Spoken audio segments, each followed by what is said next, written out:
work globally as a speaker, retreat facilitator, medium, and mentor.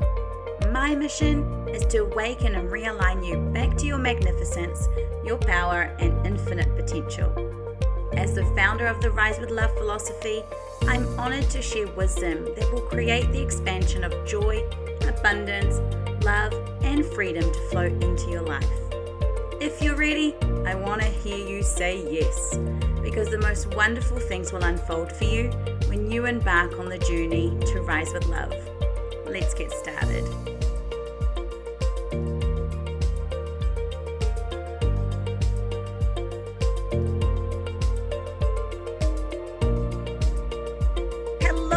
Welcome to a brand new episode to assist you on your soulful journey. Rising with Love is about embracing your authenticity and sharing your own unique goodness with the world. I am joined by a very special guest today who I have admired for years, and I have used her Create Your Shining Year workbooks for my life and business. And I kind of have to pinch myself that I'm getting this opportunity to share her inspirational wisdom with you all.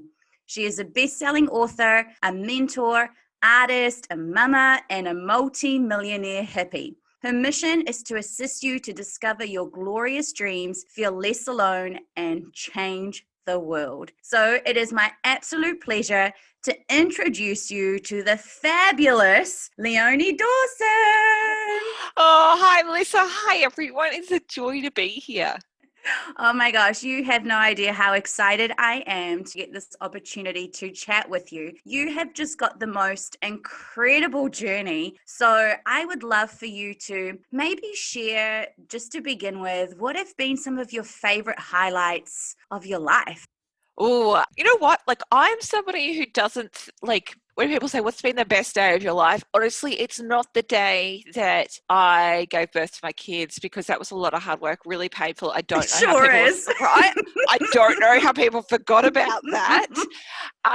And it's not the day I got married, because it was fine, but it's also super intense. And then, got crazy family being crazy family. Honestly, the best days of my life is just when we're at home on a Sunday and we're out on the veranda and we're making art and we're talking shit and just getting to be around my daughters and my husband. It feels like such a deep and dear blessing to me. So those are honestly, the days that are quiet and sweet and are at home, that's my favorite thing on earth. Those are my life highlight. I'm such a homebody.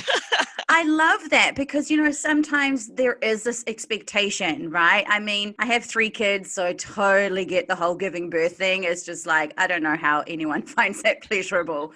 But, sometimes we forget that the most simplest things are what life is about. I work as a medium, so when I connect to loved ones, it's the simple things, like having a cup of coffee with their partner. And so I love that you are just my favorite day is hanging out with my kids doing art. I mean, that's what life is about. So I love that you keep things simple and to your heart. Yeah, it's been really important. And I feel like quarantine has been hard for everybody worldwide. And for me, it was also an opportunity just to sink even deeper and to not have to consider anybody else's energy but me and my family's. And it felt like a real blessing in a way. It felt like we were able to ground as a family and ground into this house, because we've moved around a lot. And I feel so, so grateful for that enforced time where you really have to be at home. And I know that I'm ridiculously privileged and that it's been really difficult for so many people. But I do feel in some ways that somehow we should have some kind of sabbatical like that. That's not as intense and there's no global pandemic. That'd be sweet. But some kind of time where we really just have to recenter our lives around what matters. I think that's a great idea. I know we kind of get school holidays, but that's always kind of a little bit crazy. But you're so right, getting that time and just centering with your family and what's important to you. I think a lot of people have been reevaluating. They've been connecting to themselves on a level that they probably haven't done before. So I agree with that. I think if you were like, I don't know how Australia kind of works, but if you were Prime Minister of Australia, I'm sure that's something that you could kind of do, right? Totes for goats. I mean, like, I think you've got more chance of having Jacinda do something like that than old ScoMo, but okay, whatever. We'll see, right? So I am a huge fan of your Create Your Shining Year workbooks, and I would love for you to share how you kind of, got started with that, because they are amazing and the most beautiful journals I've ever used in my life. How did you kind of come up with this idea? Oh God, you are such a love. And when you're like, I am such a fan of the workbooks, I'm like, so am I. So am I. Because it's important to love what you do, right? yeah, and I made them for myself, and I made them for myself. It's 10 years ago now, over 10 years. This next coming year, I think, is our 11th or 12th edition.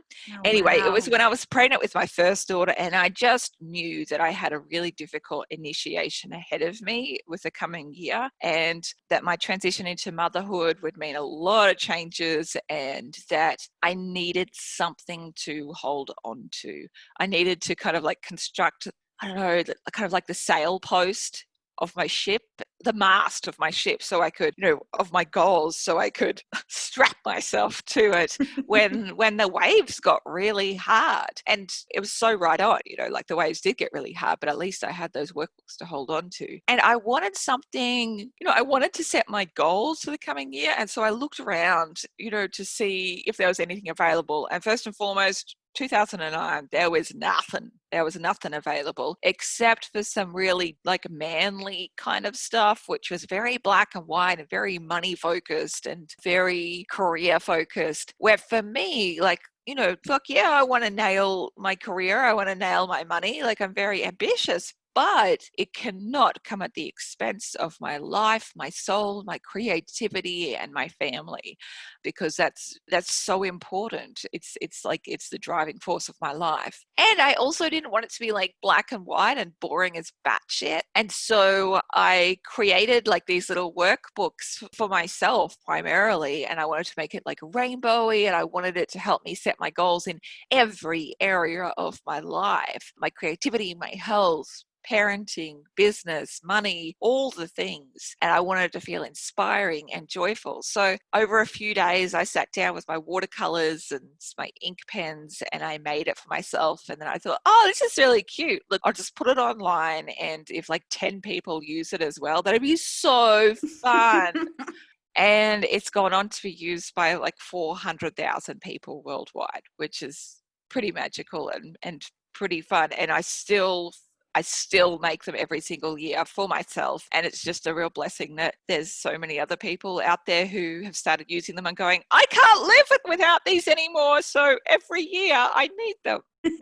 They are like the most beautiful, I don't even know, it's like a masterpiece, really. I've been using mine since, I'm trying to think if it was 2014 or 15. I think I might have bought my first lot in 2014, but mid-year. And so I think I started to properly use mine in 2015. And they are just captivating, because I like visual things. I totally agree with you. Most of the planners are really kind of boring, or you have to do it yourself. And someone like me who is not artistic, it's just covers all the bases. So you've done an incredible job with that, and I know that you will just continue to inspire even more. Let's make it millions of people, right, Leonie?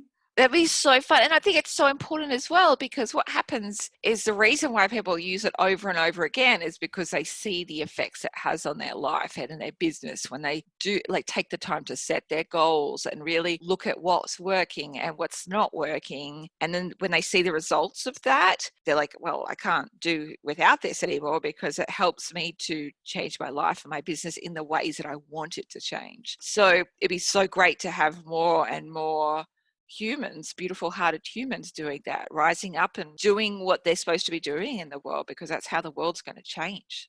It sure is. And I love like when I use mine, I feel good. Like there's this feeling of, being really honest with yourself, really getting to know who you are in the life version and in the business version. And sometimes when you're having that kind of not so fun day, getting out your journal and being reminded of this that bring you joy, or putting in some gratitudes, or, and it's like, okay, what is my why for the business? Or so I think they truly are the whole package in helping you to grow, but also in some ways really get connected to who you are on that soulful level. No, that's beautiful. And you know what? Like, I just so deeply believe when we can do that, we can get into the heart of who we are. That's the most scrumptious feeling on earth. That's the real high. That's the thing that we're looking for all our lives, And we can get into touch with, like, oh, I'm born this way for a certain reason. And I have all of these strengths and weaknesses, right? And that is perfect. That is so perfect, exactly the way it is. And I was made this way to be exactly who I am so I can live my most beautiful life. That's the scrumptious bit. It sure is. And you do that so amazingly. Now, of course, I have to ask, because you are a multimillionaire who works 10 hours a week with a location independent laptop lifestyle. You truly are like living your best life. What are some pieces of wisdom that you can share with us about the mindset that it actually takes to live life this way? So first and foremost, like, I wasn't born knowing how to do this. Like, I'm not a natural business person. I'm not a natural marketing person. I'm not a natural tech person. However, you can absolutely learn those skills. You absolutely can. And, there was a point where it was probably about 15 years ago now, I really wanted to quit my job in the Australian government, in the Australian Public Service. And I sat down and did the numbers of what it would take for me to do that. And I was like, I don't even know. I don't even know how to sell like that amount of art prints, or, get people to that many retreats, which is what I was offering at that point. And so I thought to myself, instead of just going, well, it's impossible, which I think a lot of people do, when they hit that point, they're like, I didn't even know. They kind of give up and go, well, it's not for me. It's not my destiny. Therefore I can't. But my brain, bless it, thank goodness, I'm so grateful. Instead of taking that route, my brain thought, well, other people have managed to do things in business. Other people have managed to work out how to make money from businesses. So therefore, they must just know something I don't know yet. And whatever it is they know, I can learn that. I absolutely can learn that. And so I committed myself to that learning journey and just read and took courses and really just tested everything under the sun to see what would make a difference. And the bits that made a difference, I kept, and the bits that I didn't like doing or didn't make a difference to me, I kicked to the side. And honestly, that's just basically how I've built my business, is like, right, okay, test what works, like learn new information, see how it works in my business, whether I like doing it. If I do, great, that gets to be part of the puzzle. If I don't, off you trot. And that commitment to education and to finding what works, I think that's been the really big thing. And also, I do want to clear up this myth as well, because a lot of people are like, yeah, well, you can work 10 hours a week because you now, Yeah, I bet you do get that. yeah. I'm like, no, I've only ever worked 10 hours a week because I had an Australian government job while I was building my business, and then I had a baby, and that baby did not sleep. And so 10 hours a week is a luxury compared to what I had in the early days. So I've built my business really on the idea that I really don't have much time. And so I need to come in, I need to create, I need to do the things that matter and push my business forward. And then I need to get out and go live my life. And the other myth I get a lot is, well, you must have a really large team. Incorrect. I have one part-time virtual assistant and nobody else. And I used to have a larger team and found that it was not worth the hassle. It just sucked the ever-loving life out of me, and it meant that I had to work so much more, and I wasn't getting to just create. So I was like, this sucks big time. So I don't have a big team anymore. I don't have 25 staff anymore. And I'm very grateful for that. I know that one of the things that's like, like Oprah has her recommended list of things, and it's like you have Leonie's recommended book readings that you do every year. And it's like, oh, I might just put one of these on my wish list because it takes me like a year to read one book. I don't know how you get through so many.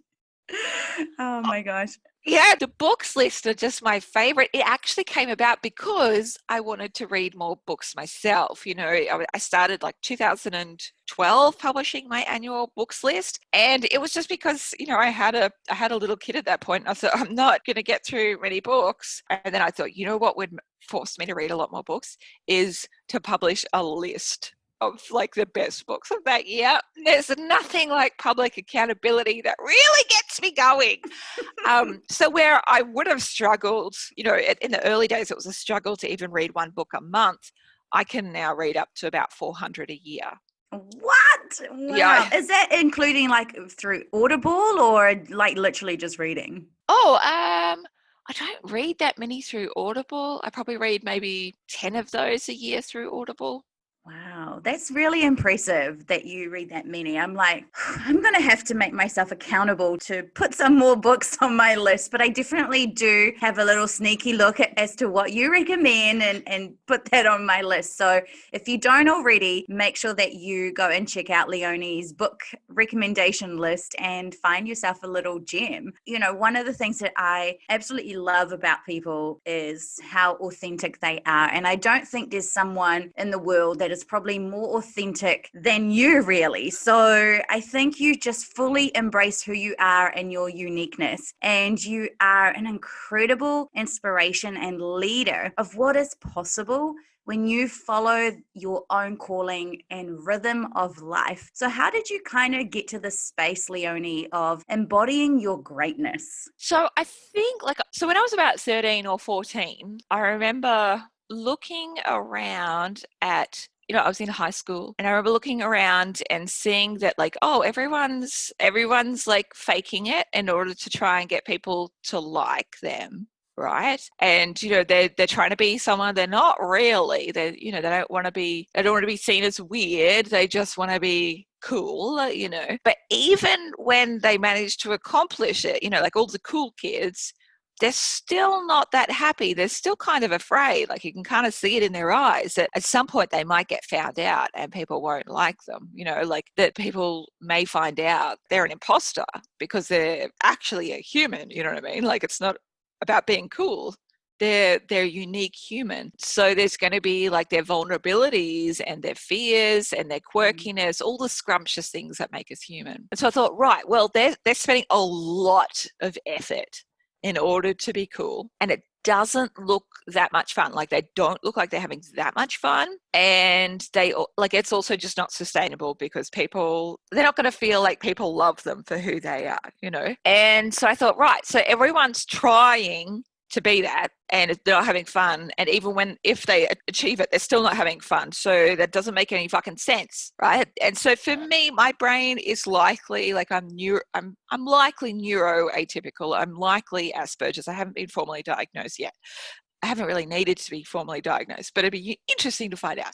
Anyway, so my brain was like, well, it doesn't make any logical sense. What I would prefer instead is just to have fun. And so having fun looks like just being me and just being all parts of myself and enjoying all of my quirkiness and all of my vulnerabilities and all of the things that make me me. And a lot of people aren't going to like that, and that's okay because they're not my friend soulmates, and it probably indicates that they're not quite comfortable with parts of themselves. So what I'm going to do is just totally turn it up and be all of myself and just have a glorious fucking time being Leonie. And there's going to be some people who call me a fucking freak, and there's going to be some people who think I'm the bee's knees, and either way it won't really fucking matter because I'll be having fun. I also realized at that point I kind of had some kind of spiritual awakening in that I realized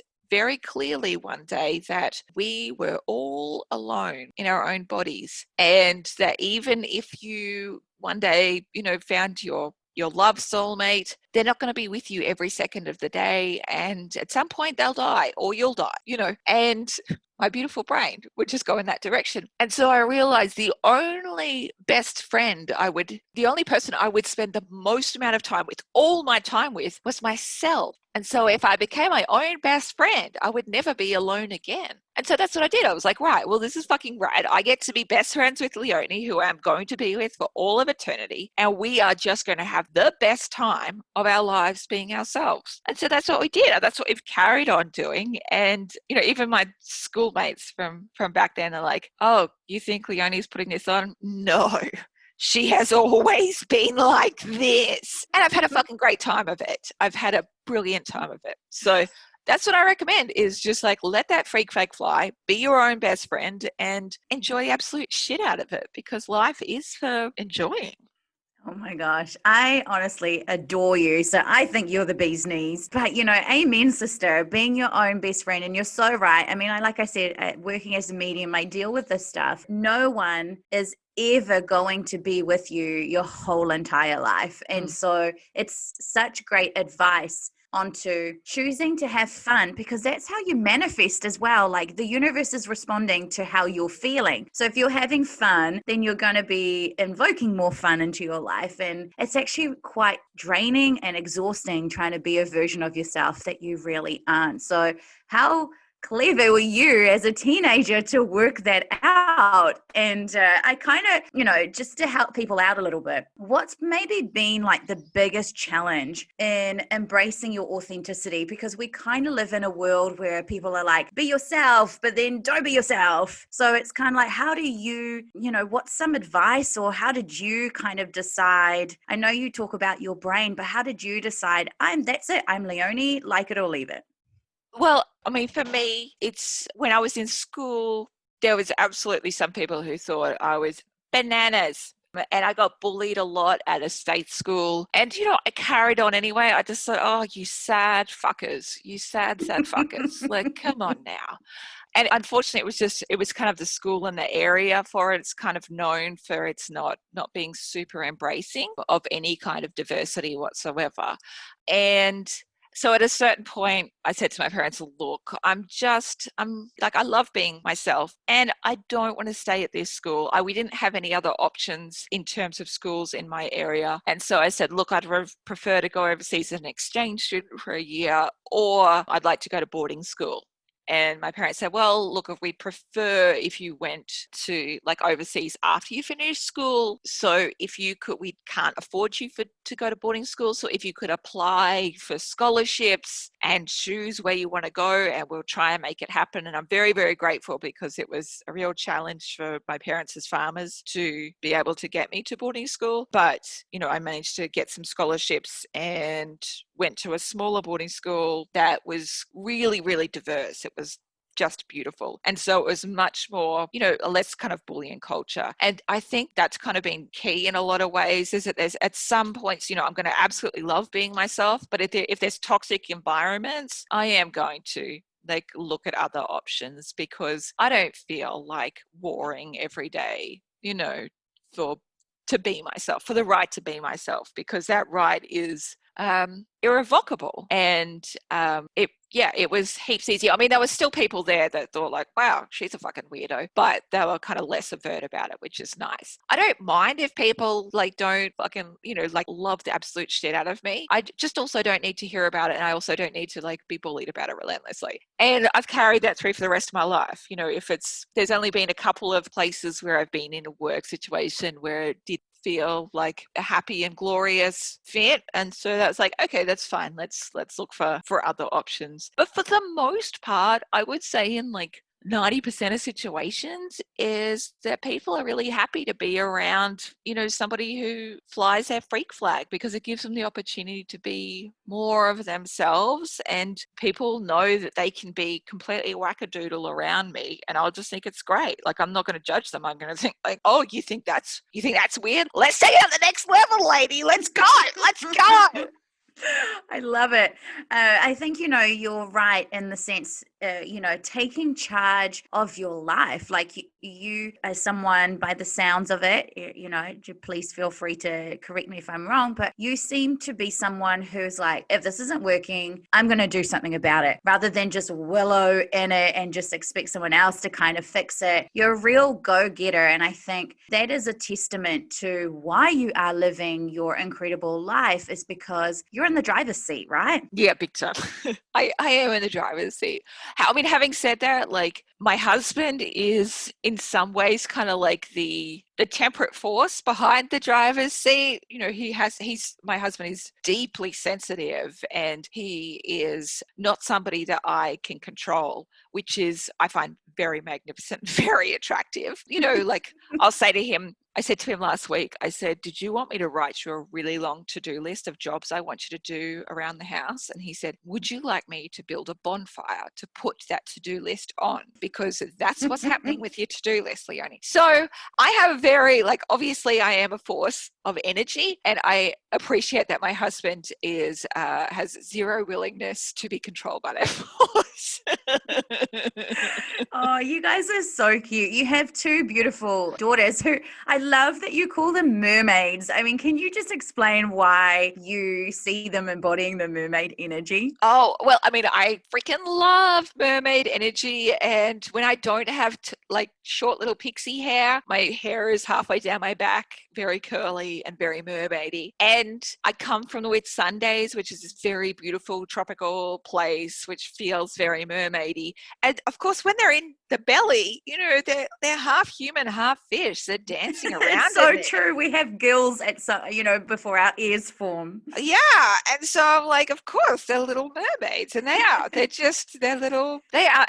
My youngest daughter is like, once she arrived in the world, it was like, oh, you're a little bit less mermaid and like a little bit more kind of like pixie gnome. Like she's just kind of got this mischievous energy, but they're just magical humans, really. And so I love celebrating that. I'm pretty sure my youngest, she's 2, she is a pixie, like so through and through, she's a pixie. So between you with mermaids and me with pixie, we can create a whole elementals kind of world, right? They totally are. They're just magical. And plus, like, all 2-year-olds are like come somehow from that face spirit of like mischievousness. Yeah. It's so funny. They're tricksters. If I showed you a photo, you'd be like, oh yeah, she's definitely a fairy. Now, I know you talked about your husband being a sensitive, right? And one of the things that you help a lot of people to do is, people who are sensitive, they feel misunderstood, and you help them kind of work through that. And so I kind of want to know, what's the most common theme that you really see people struggling with? Like, is there a pattern? Is there some kind of thing in the world that is being put on people who are struggling?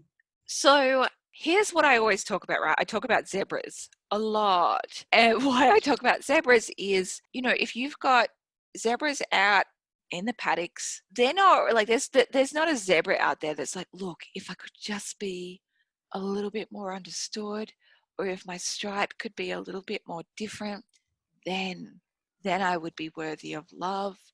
Then I would be allowed to eat grass and enjoy my life.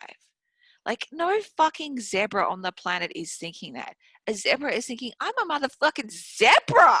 Like, I've got like Madagascar in my mind, like the zebra from completely. Like, a zebra's like, look at me fucking go. Look at my stripes. Look at me go. I'm going to eat this grass. I'm going to enjoy this sunshine and have a rip-roaring time at life, right? However long or short it is, I am going to have a rip-roaring time. And honestly, I think, all animals basically are like that. And we are animals. We are mammals. We're not supposed to think any differently from that. We're not like, it's not like there's like, this huge like range of animals that are out there fucking having great times. Like, what are my stripes? I'm magnificent. I'm eating grass in the sunshine and it is the best time of my life. I don't need to be anything but what I am. And then you get to humans that are like, oh God, if I could just be a little bit different as a human, if my body could look a little bit different, then I'd be okay. Then I'd enjoy my life.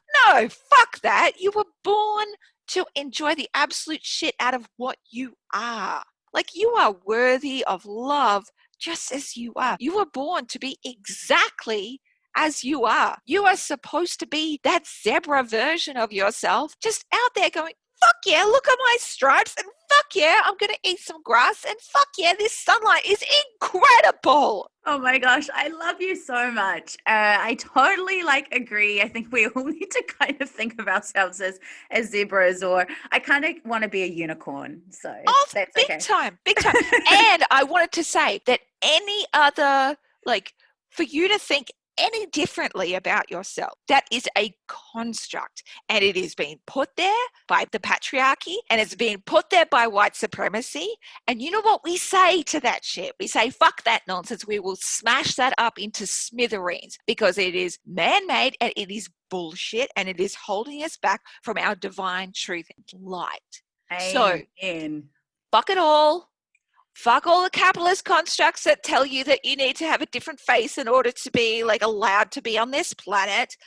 Fuck it all and just be who you are, because that is what I feel like. I'm not Christian, but I am religious in terms of the idea of Great Spirit, of the idea of God, the idea of some great, magnificent, creative mind coming up with this. And do you really think that they made up humans in order for humans have to walk around on the planet going, oh God, if I was just different from what I was born as? No, that's just fucking dumb. Let's just celebrate the fact that we're born as we are. And I do want to give recognition as well. I was born into a household with disabilities. My eldest brother had cerebral palsy. My mum and my two sisters at different times have worked as disability support workers. My brother's friends all had varying levels of disabilities, and he was an athlete. He qualified for the Sydney Paralympics before he passed away. And being around them born with, all of their variants of abilities, and still managing to be such magnificently happy motherfuckers. And I thought, that's who I want to be when I grow up. That's who I want to be. I totally agree with you, Leonie. There's so much out there telling us how we need to be, or you hear people say, when I have this, I'll be happy, or, and it's if you can't be happy now, you will never be happy, because you're always chasing something else rather than really appreciating who you are in this moment. And, we come from an abundant universe. No one decided to come on Earth. I say this all the time. You did not decide to come on Earth and experience all the shit. You decided to come on Earth and use your own unique skills to create incredible things, because that's what being alive is about. And so, but it's if we could just bottle you up really and just sell your energy all around the world, we'd be living such incredible lives, because you ooze this, Leonie. You ooze this love, or this authenticity, this creative expression, and it is such a rare thing to see in people, and it's infectious. I'm I just want to go out there on the field and be a zebra. Well, I'll be a unicorn, but I love it. Oh, bless you. Thank you. And all I'm really here to do is just remind people of the truth. You know what I mean? I don't think I'd be as infectious if it wasn't the truth. All I'm reminding people of is the divine truth of it. They're oh, that's right. Oh, holy shit, that's right. Yeah. And it helps them come back to who they are. It's Leonie, one of the things that you do, it's your genius is you see people for who they are. I call it source energy, that love energy. You see them as that, and you reflect that back to them. And so they're able to get a little glimpse of how the universe really sees them, their perfect creation in which they are. And that is just such a beautiful skill. And I think anyone who gets the opportunity to do your courses or use your workbooks, or I know you've got a podcast as well. Is there anything that you don't do really? But not really, because I just wrote a romantic erotic novella as well, because I was bored. And that is doing really well, isn't it? It's you're just I don't even know how to put this into words, but you are just, I feel, how can I explain it? And a perfect example of being a light worker, I hope you're okay with that, but you shine the light on who you are and give others permission to do so. Oh, thanks. Thanks, Mel. Look, honestly, I think the most important thing for me is my relationship with myself and my connection with myself, right? So being a light worker for others is like that's nice. That's a happy side effect, but it's not my actual purpose here. Like my actual purpose is to like keep on like deep diving down into like the mysteries and the miracles and the treasures that are inside me, and then Yeah. bringing them up to the surface and then sharing that with an open heart with the world. And it's going to touch some people, and that's great, but the real important work is for me to keep on diving into this beautiful, majestical human that I am. And I think that's the work for everyone. You don't need to Yeah.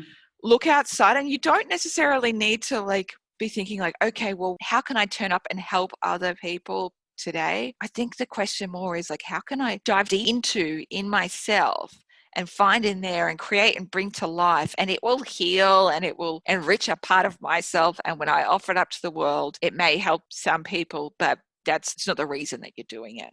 Yeah. And I really believe like when we do the work on ourselves, because we're all interconnected, through a consciousness, that you're actually also helping humanity anyway by working on you. And it is, you came here to learn who you are. And when you show up authentically, that's how you help humanity. That's how you change the world. I want to ask you something just a little bit different. And I Mm. ask everybody this. So if you could have a conversation with anyone who has walked the planet, whether they be like a real person or fictional in some way, who would that be, Leonie? Not really anyone. I mean, cause you know that you can connect in with someone's higher spirit at any point, have a conversation. And the message is always just, truth and love and light. Like it's like I know that when my family passes over, I mean, sometimes there's grief and sadness about that, like if it's somebody had a beautiful healthy connection with, but I also think, oh well, now our relationship can grow and change and Yes. bloom in other ways. So it was when I lost my brother, I was 14. He died in a farming accident. I mean, it was horrifically painful, and yet it was such a gift in that he taught me from the other side, no, it's okay, Bonnie, like I'm always here, and we can continue growing this relationship, and we can continue communicating. And then when I've had some quite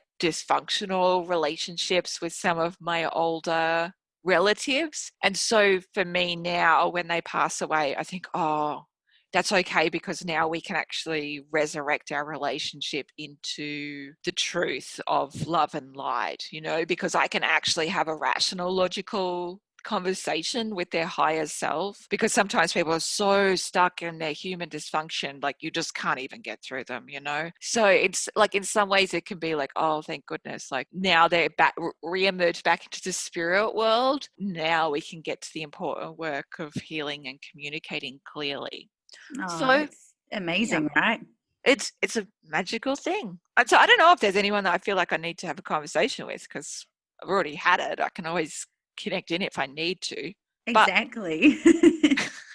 I also think like the messages I really need to hear are the ones that are inside me when I create, because that's when like the angels come through me.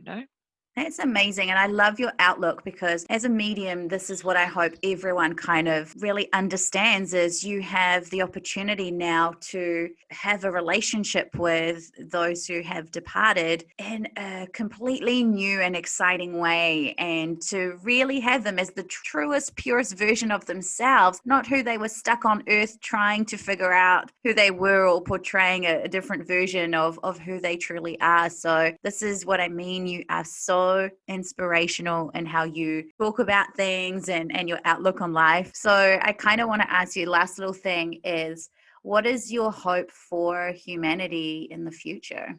So of course, I would absolutely love if we could continue to heal our shit and come into union with our highest selves and be good custodians of the planet. that would be hugely transformative, right? Mm-hmm. And I also feel like, well, if it's not something that we're able to do, then life will transform in another way. And this is like probably the very scorpionic thing in me. I'm a Scorpio. I'm married to a Scorpio. We don't mind a bit of transformation. There was an ecologist, and he said something which actually brought me a huge amount of help. He said, look, it brought me so much solace and peace. He said, look, humans actually aren't necessarily going to wipe out the planet. All they will do is wipe out themselves.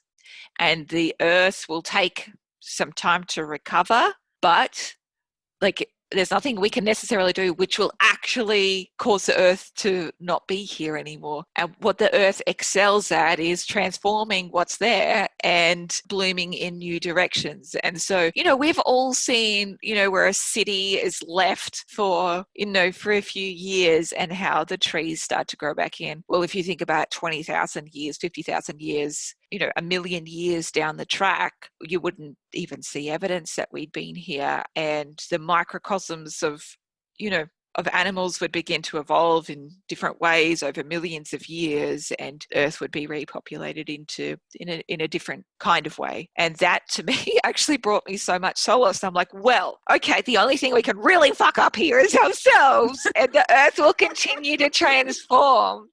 And we will, in some ways, I just believe somehow we will learn our lesson in the way that it needs to be learned. And I don't know.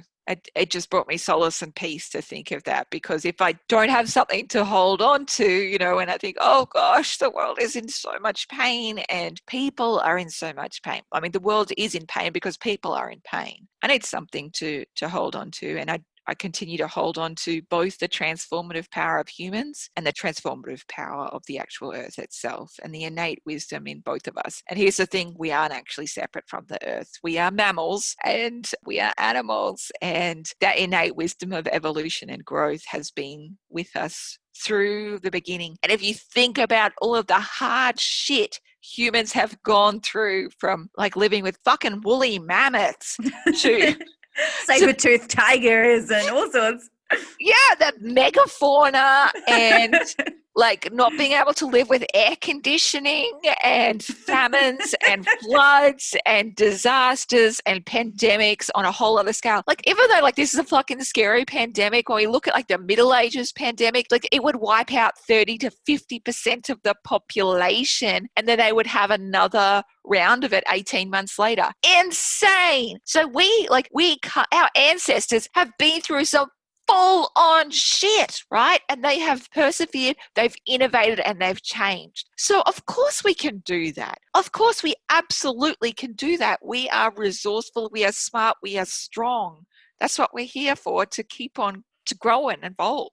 I think, you just everything is, you've put it so perfectly, beautifully, and I think, wow, lots of juicy nuggets in this conversation. I want to just morph myself in it all over again. And I know people are like, if I hadn't known Leonie, I now want to know Leonie. I'm sure a lot of people already know who you are, but how can people connect with you? What's your favorite way to, on social media? Where do you kind of hang out? Look, fuck social media, because if you go and like my name, you will never see my shit again, because that's how social media works, is that just because you've liked someone, it's not like you're ever going to hear from them again, because the algorithm is fucked. Yes. The best way to hang out with me and learn from me is to get onto my love letter mailing list. If you just go to leoniedawson.com, sign up for my free email list. I promise, I'm going to send you so much good free shit. I love giving free stuff. I love making stuff to give it away to my list, and I will treat you like the motherfucking queen you are. And you do. I have to vouch for that. You really, truly do. And Leonie, it's been...